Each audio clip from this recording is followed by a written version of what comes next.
माननीय गृह मंत्री अमित शाह जी ने अनाउंस किया है कि 1860 में बना हुआ इंडियन पिनल कोड बदला जाएगा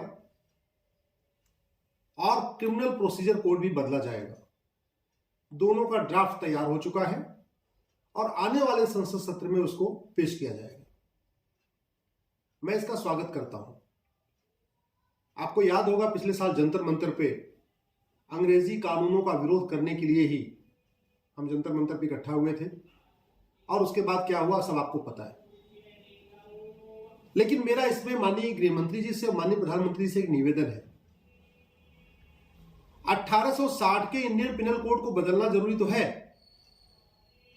लेकिन केवल बदलने से काम नहीं चलेगा। हमें इंडियन पिनल कोड एक इंटीग्रेटेड कॉम्प्रहेंसिव चाहिए।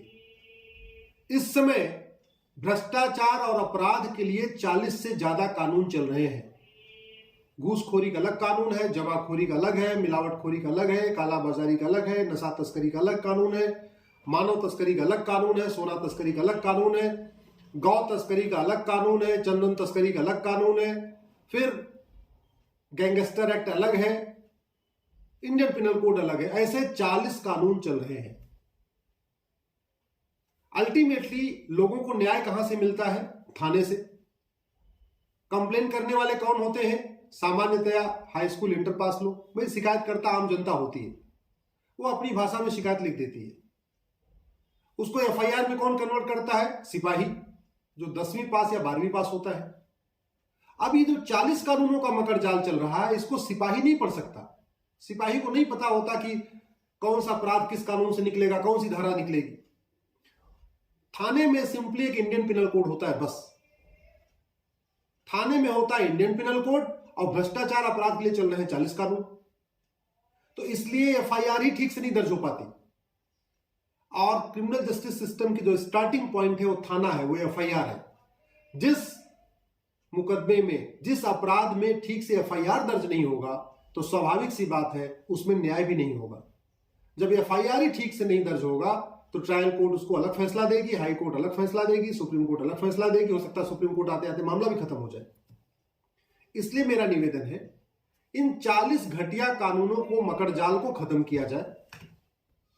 ये जो अलग अलग कानून चल रहे हैं, जो 40 कानून चल रहे हैं, इन 40 कानूनों को खत्म कर दिया जाए और इसकी बजाय एक integrated comprehensive Indian penal code बनाया जाए। इसका मैं आपको एग्जांपल देता हूं। अमेरिका में ये फेडरल पिनल कोड चलता है, आपको दिख रहा है फेडरल पिनल कोड लिखा है ना, ये अमेरिका में चलता है। फेडरल पिनल कोड में इसी में भ्रष्टाचार की भी सजा है, इसी में घूसखोरी की भी सजा है, इसी में जमाखोरी की भी सजा है, इसी में मिलावटखोरी की भी सजा है, इसी में कालाबाजारी की भी सजा है, इसी में ड्रग स्मगलिंग की भी सजा है, इसी में मानव तस्करी की भी सजा है, इसी में घुसपैठ की भी सजा है। हमारे देश में घुसपैठ के लिए अलग कानून है, 1846 वाला चल रहा है, फॉरेनर एक्ट। जमाखोरी का एडल्ट्रेशन एक्ट अलग चल रहा है, ब्लैक मार्केटिंग का अलग कानून चल रहा है। तो अलग अलग जो कानून चल रहा है, ये हमारा जो थाने में बैठा हुआ सिपाही है या जो हवलदार है या जो थानेदार है, वो इतने कानून नहीं पढ़ सकता, उसको इतने कानूनों का नॉलेज नहीं हो सकता। और जब इतने कानूनों को पढ़ नहीं सकता, उसको नॉलेज हो नहीं सकती, तो ठीक से एफआईआर दर्ज नहीं होगी। ठीक से एफआईआर दर्ज नहीं होगी तो लोगों को ठीक से न्याय नहीं मिलेगा। इसलिए मैं निवेदन करता हूं माननीय प्रधानमंत्री जी से और गृह मंत्री जी से, प्लीज आप नीचे अपने जो बाबू हैं, जो टीम है जो इस पे काम कर रही है, उससे कहिए वो 1 नेशन 1 पिनल कोड ड्राफ्ट करें। 1 नेशन 1 पिनल कोड। और ये बहुत आसान है। ये फेडरल पिनल कोड में क्या किया है, चैप्टर है इसमें, चैप्टर 1, चैप्टर 2, चैप्टर 3, चैप्टर 4, ऐसे जितने कैटेगरी के अपराध हैं उतने इसमें चैप्टर बने हुए हैं। ऐसे हम भी इंडियन पिनल कोड में भी चैप्टर वाइज एक एक कैटेगरी के अपराध बना सकते हैं। उदाहरण के लिए धर्मांतरण पूरे देश की समस्या है, पूरे राष्ट्रीय समस्या है, पूरे देश में होता है, तो इसके लिए अलग कानून की जरूरत क्या है? आप इंडियन पिनल कोड जो नया बन रहा है उसी में एक चैप्टर डाल दीजिए, ऑफेंस रिलेटिंग टू रिलीजन। गौ तस्करी पूरे देश की समस्या है, तो अलग अलग कानून क्यों? उसी में एक चैप्टर डाल दीजिए, offence relating to cow smuggling. नशा तस्करी पूरे देश की समस्या है, उसी में एक चैप्टर डाल दीजिए इंडियन पिनल कोड में, offence relating to drug smuggling. मानव तस्करी पूरे देश में होती है, बच्चों को बेचा जाता है, उनके जो है कई बार किडनी उनकी निकाल के बेची जाती है, इस तरीके से होता है। तो इंडियन पिनल कोड में एक चैप्टर डाल दीजिए offence relating to human trafficking. इसी तरीके से आपका घुसपैठ पूरे देश से हो रही है, रोहिंग्या बांग्लादेश पूरे देश में पाए जाते हैं, अलग से कानून की जरूरत क्या है, इसी में चैप्टर डाल दीजिए offence relating to illegal infiltration.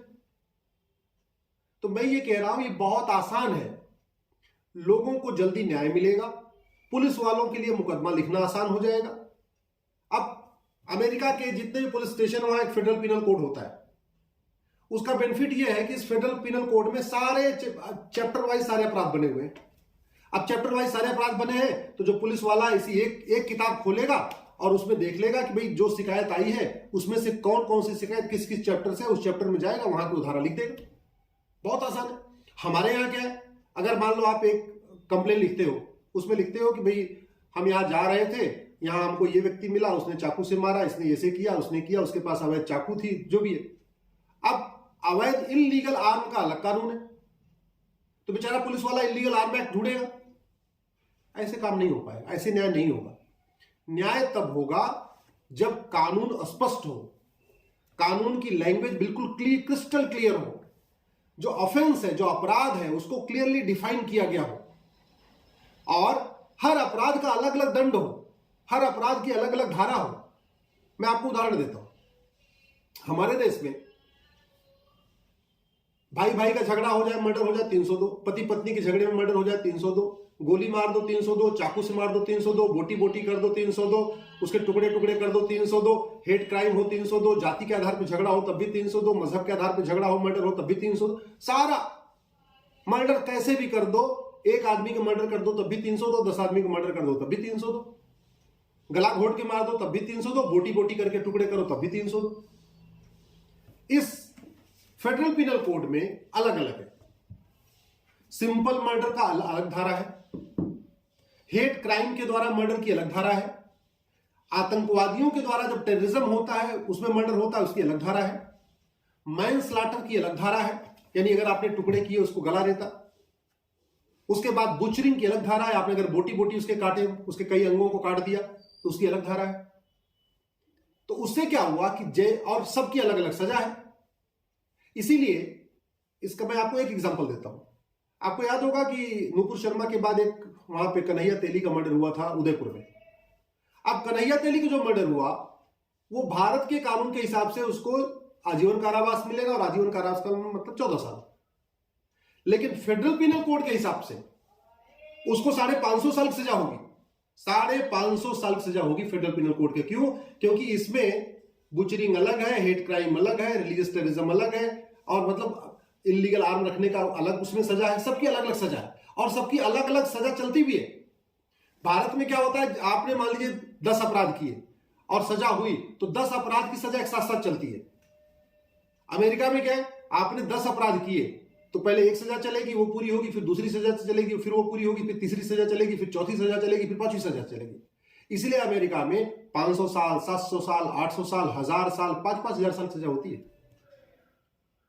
हमारे देश में शर्ट कोई चुरा ले कोई सजा नहीं होगी। अमेरिका में एक व्यक्ति ने 2 शर्ट चुराया था, 20 साल के बाद छूटा है। हमारे में चिटफंड कंपनी बना लेते हैं लोग, लूट लेते हैं, हजारों लोगों को लूट के चले जाते हैं, कोई सजा नहीं होती। अमेरिका में मैक्सिको में एक व्यक्ति ने चिटफंड कंपनी बना के लोगों को लूटा था, 1,41,000 साल की सजा हुई है।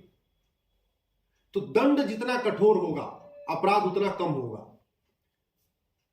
कानून में जो धारा है वो जितनी क्रिस्टल क्लियर होगी सजा उतनी कठोर मिलेगी।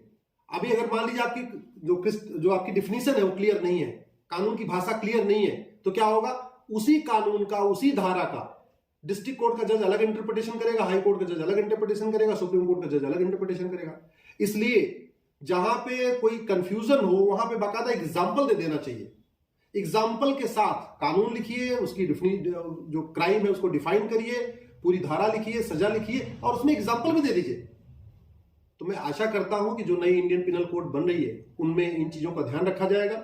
नया इंडियन पिनल कोड बनाने के बाद पहले एक बार सिंगापुर का और अमेरिका का, चाइना का, वहां का जो पिनल कोड है उसको भी देख लिया जाएगा, उसको पढ़ा जाएगा। और ये जो 40 कानूनों का जो गुच्छा चल रहा है, जो मकड़ जाल चल रहा है, ये मकड़ जाल खत्म होगा और इस देश में 1 नेशन 1 पिनल कोड, यानी एक देश एक दंड संहिता लागू होगी। जब तक ये नहीं होगा तब तक अपराध कम नहीं होगा। उसका एक दूसरा एग्जांपल आपको देता हूं। अब राज्यवार धर्मांतरण का कानून बन रहा है, धर्मांतरण राष्ट्रीय समस्या है, तो दिक्कत कैसे हो रही है? गाजियाबाद दिल्ली सटा हुआ है, यूपी ने धर्मांतरण खिलाफ कठोर कानून बना दिया, तो गाजियाबाद में धर्मांतरण अपराध है। लेकिन चूंकि आईपीसी में धर्मांतरण का कोई प्रोविजन नहीं है, तो आप गाजियाबाद से सड़क क्रॉस करके दिल्ली में एंटर कर जाओ तो धर्मांतरण अपराध नहीं है। तो कंप्लीट वायलेशन हो गया आर्टिकल 14 का। आर्टिकल 14 कहता है equality before law, equal protection of law. कहने का मतलब अपराध अगर समान है तो दंड समान होना चाहिए और देश के सभी नागरिकों को अपराध के लिए इक्वल प्रोटेक्शन मिलना चाहिए। अब यूपी वालों को धर्मांतरण खिलाफ प्रोटेक्शन मिल गया, दिल्ली वालों को प्रोटेक्शन नहीं मिला। हरियाणा में धर्मांतरण अपराध है, लेकिन आप गुड़गांव में, यानी गुड़गांव में धर्मांतरण अपराध हो गया। गुड़गांव से आप एयरपोर्ट, जो दिल्ली का एयरपोर्ट है, उसमें एंटर कर जाइए तो वहां धर्मांतरण अपराध नहीं। इसका मतलब गुड़गांव में अगर आप कन्वर्जन करेंगे तो पुलिस आपके खिलाफ एफआईआर दर्ज करेगी। आप रोड क्रॉस करके एयरपोर्ट की तरफ आ जाएंगे तो आप नॉर्मल चीज होगी, अपराध नहीं। तो ये वायलेशन आर्टिकल 14 का है। और जिस तरीके से ड्राइवर की ड्यूटी है अच्छी तरीके गाड़ी चलाना, डॉक्टर की ड्यूटी है अच्छी तरीके इलाज करना, अच्छी दवा देना,